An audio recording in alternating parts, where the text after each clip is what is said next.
Ladies and gentlemen, welcome to the Mansion House. The skills challenge is something that will affect all of us. We believe this country has an excellent opportunity to develop a competitive, long-term strategy that develops skills we need for a successful future.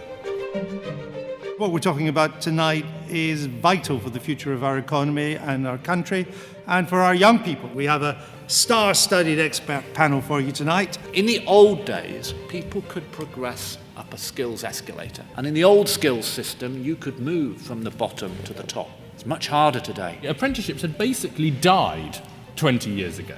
And they are now back with a vengeance. And of course, not all of them are perfect, and some of them are too badly paid, and some of them end too quickly, and some of them don't have enough training in them, but many of them are fantastic. Why do we spend £9,000 on an 18-year-old that goes to university and give £3,000 to an 18-year-old that goes to a further education college? We've got to design a skill system that allows everybody to get to the best that they can possibly be, whether that's an academic track through a university or a vocational, professional and technical track that takes you on a journey of empirical learning. Parents haven't understood that the vocational route was an option, and schools have really discouraged students from looking at moving into the vocational system. If the government suddenly came across £2 billion that it didn't know it had, but you could only spend it in one of two ways. £2 billion into the university sector, £2 billion into apprenticeships.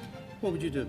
I would certainly go for apprenticeships stroke FE, because universities have been protected compared to the FE and the skills sector over the last few years. We've got to stop this kind of divide between apprenticeships on the one hand and university on the other. In a 21st century modern economy, these things are coming together. They shouldn't be split apart. We all agree with that, Liam, but where's your £2 billion going? Your £2 billion is going to cut tuition fees for full-time university courses. What are the Job Centre actually doing to push young people towards the apprenticeship scheme as well as schools? Some people who are without a job aren't yet ready to be able to take on an apprenticeship, but they could get ready pretty quickly. And that is why we've created this programme called Traineeships. And what Job Centre Plus is doing is working very closely with us to refer people into traineeships, and then hopefully they can go into an apprenticeship or a job. A third of employers don't train at all. That figure has hardly changed.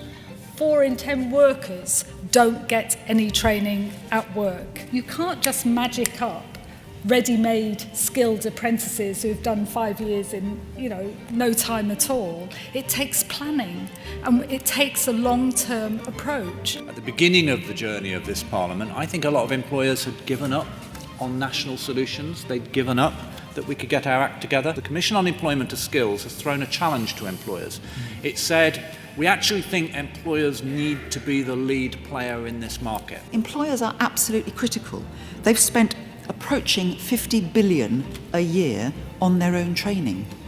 Governments of any hue spend a tiny percentage of that, and we never seem to recognise as politicians that employers have this key role. And wouldn't it be nice if the next government decided that rather than deciding by itself what was needed, perhaps we could have a cross-party approach to this problem? We have a broad consensus, we have a problem. Can we not have a broad consensus on the way ahead?